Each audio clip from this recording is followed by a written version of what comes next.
a paz do Senhor Jesus Cristo. Meu nome é Rodrigo. Esse é o canal Conhecendo as Escrituras, um canal voltado para estudos bíblicos de Gênesis e Apocalipse. Eu peço que você se inscreva no canal e ative o sino das notificações para que você receba notificações diárias de estudo. Mas também esse é um canal para defender as Escrituras do nosso Senhor. Hoje nós vamos tratar a respeito do criacionismo, a criação dos céus e da terra pelas mãos do Deus Todo-Poderoso. Mas não esquecendo e não deixando de lado também a visão do que pensam os cientistas.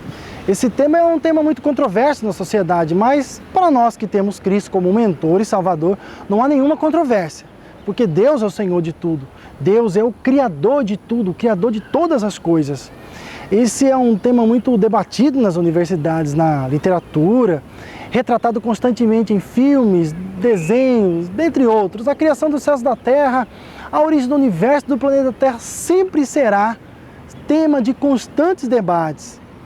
Atualmente, nos tempos atuais, nós temos duas vertentes que tentam explicar a origem do universo, que é o criacionismo, que é a explicação bíblica, e o evolucionismo, uma explicação científica, através da teoria do Big Bang, sugerida por volta do século XX, pelo cientista físico belga Georges Lemaitre.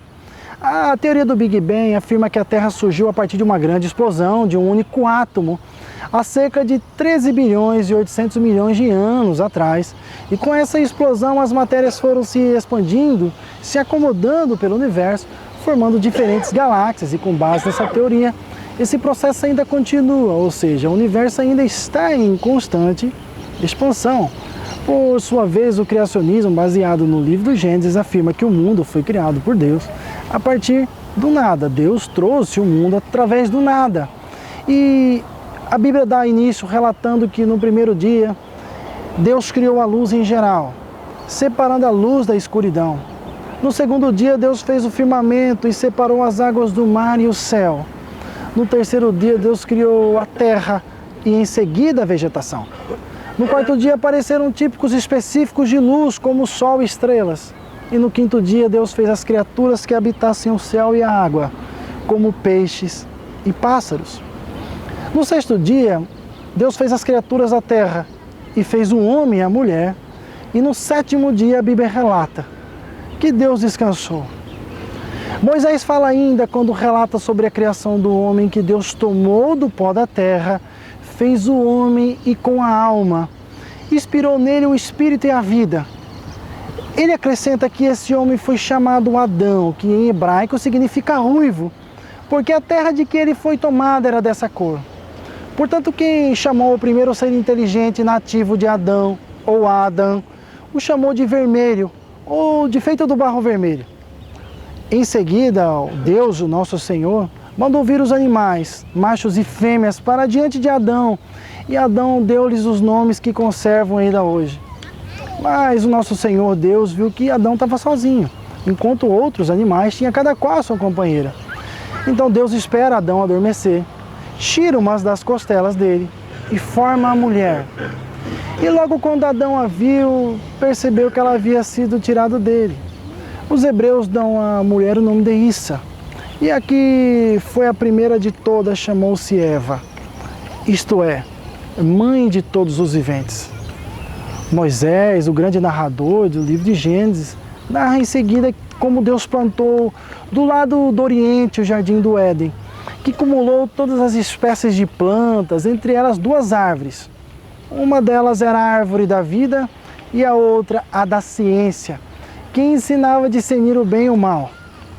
A Bíblia diz que o jardim era regado pelos rios Pison, pelo rio Eufrates, pelo rio Tigre, que desembocam esses três no Mar Vermelho. E o quarto rio é o Gion. Esse significa que vem do Oriente ao conhecido rio Nilo, o lendário rio Nilo, que atravessa toda a terra do Egito. Nós sabemos que Deus os proibiu de comer do fruto da ciência, alertando que morreria se eles comessem. Mas a serpente enganou a mulher. Comeram o fruto. Eva comeu o fruto e induziu Adão a comer. Logo eles perceberam que estavam nus e sentiam vergonha. Então tomaram folhas de figueira para se cobrir e fazer de vestimenta. Deus entrou no jardim do Éden.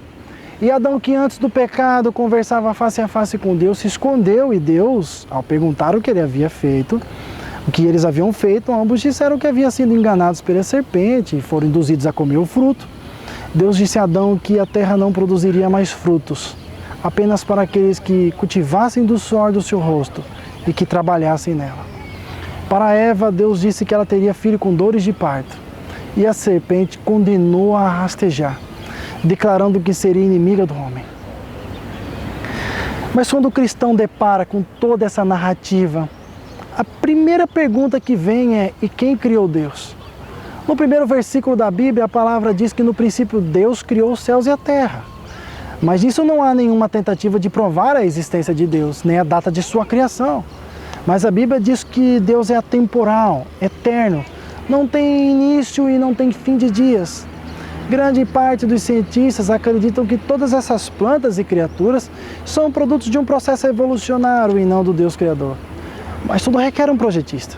Alguém que fez, alguém que projetou. Até porque você não pode olhar para a grande muralha da China e dizer que aquilo dali foi resultado de milhões de anos de erosão, de erosões, e surgiu ali, do nada, uma grande muralha. Não, alguém fez. Para o cristão, o projeto é evidente. Gênesis 1, verso 1. No princípio criou Deus os céus e a terra. E Colossenses 1,16. Porque nele, Jesus, foram criadas todas as coisas que jaz no céu e na terra, visíveis e invisíveis. Sejam dominações, sejam principados, potestades, tudo foi criado por ele e para ele. O Dr. Richard Dawkins, o maior ateu desta era, escreveu em seu livro O Relojoeiro Cego, defendendo a teoria evolucionária. E tem uma passagem que ele diz o seguinte: percebemos que as coisas vivas são muito improváveis e muito belamente projetadas para terem vindo à existência por acaso. Até o ateu Dawkins acredita em um projetista, mas ele não atribui a Deus o dom desse projeto, mas sim ao que ele chama de forças cegas da física e ao processo de seleção natural. Trocando em miúdos, a seleção natural ela é um mecanismo de evolução proposto por Charles Darwin, que afirma que os organismos mais adaptados conseguem sobreviver e produzir descendentes, e os menos adaptados apresentam menor chance de sobrevivência. Mas para você entender melhor ainda, vamos a um exemplo bem clássico. Vamos supor que em um local com neve são observados roedores de pelo branco e roedores de pelo marrom. Os brancos são capazes de esconder-se na neve facilmente por meio da camuflagem. Os marrons, por outro lado, não são capazes de esconder-se com tanta facilidade, sendo facilmente avistados pelos predadores. Então os brancos, que são menos capturados, têm chance maior de sobreviver e reproduzir-se. Com isso, a característica da pelagem branca vai sendo repassada para as próximas gerações e aumentando, e a pelagem marrom vai diminuindo, pois são animais com menos chance de sobrevivência. Entendeu? No caso da vida humana, ela é construída sobre a informação. A molécula da hereditariedade, o DNA, que constitui os genes de um organismo e tem grande quantidade de informação. A seleção natural de Darwin só opera com base na informação já contida nos genes. Ela não produz nova informação. Na verdade, essa percepção condiz com o relato da Bíblia sobre a origem de tudo, no qual Deus criou distintas espécies de animais e plantas, cada um destinada a reproduzir segundo a sua própria espécie.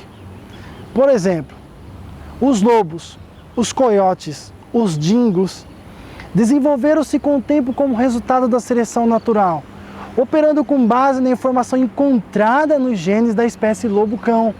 Não foi surgida nenhuma nova informação genética, só reorganização de ordenação, ou seja, um animal foi gerando espécies diferentes. E essas mutações, elas não produzem uma nova informação. A informação não pode ser multiplicada pelas mutações que ela perde. Um negócio não pode gerar dinheiro perdendo um pouco de cada vez. E logo está aí o fracasso em observar até mesmo uma mutação que acrescente informação. É mais que apenas o fracasso em encontrar sustentação para a teoria. É uma evidência contra a teoria. Na verdade, a ciência acaba concordando, meus irmãos, e sustentando as afirmações da Bíblia a respeito de um Deus Criador eterno. Mas isso não é aceito apenas por considerações filosóficas. Muitas pessoas, incluindo muitos cientistas conhecidos e respeitados, apenas não querem que haja nada além da natureza. Eles não querem um ser sobrenatural que afete a natureza. Em outras palavras, eles trazem para a sua ciência um compromisso filosófico que, a priori, restringe os tipos de explicações sobre o mundo físico que eles vão ter que aceitar. Que o mundo e as espécies que nele há foram criadas por Deus e ponto final. A paz do Senhor.